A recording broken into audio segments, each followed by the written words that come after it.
Avant d'être un projet technologique, il s'agit d'un projet humain, un projet d'adoption mettant l'humain au centre. Copilot pour nous n'est pas du tout un gadget.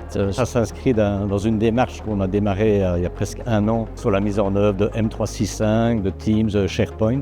On est toujours axé sur productivité, comment on peut gagner du temps, l'efficacité, mais aussi de la qualité. Et donc c'est certainement un argument de plus, ou en tout cas à prendre en compte dans certains rôles où par manque de temps, on pêche au niveau qualité. Ça peut être un gain supplémentaire à l'adoption d'un outil comme Copilot. Notre crainte principale était l'adoption de l'outil. Est-ce que les personnes allaient réellement passer le stade du gadget pour faire de Copilot un vrai collègue ou un vrai assistant personnel?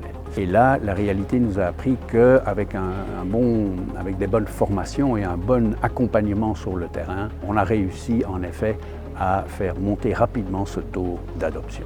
La plus grande différence, c'est quand les gens ont commencé à réaliser les gains de productivité et de qualité que Copilot pouvait leur apporter dans leur métier, dans leurs tâches de tous les jours, où la valeur ajoutée de Copilot fait vraiment la différence. Alors le conseil que je donnerais, c'est de monter un projet pilote avec un petit groupe de personnes intéressées qui prennent le temps de vraiment explorer l'outil, de l'utiliser dans l'exécution de leurs tâches quotidiennes. Ils vont assez vite réaliser les gains de productivité ou de qualité que Copilot peut leur apporter. Et ça, si on les documente et on les partage, ça c'est vraiment un élément déclencheur pour une adoption peut-être plus large de l'outil dans la société.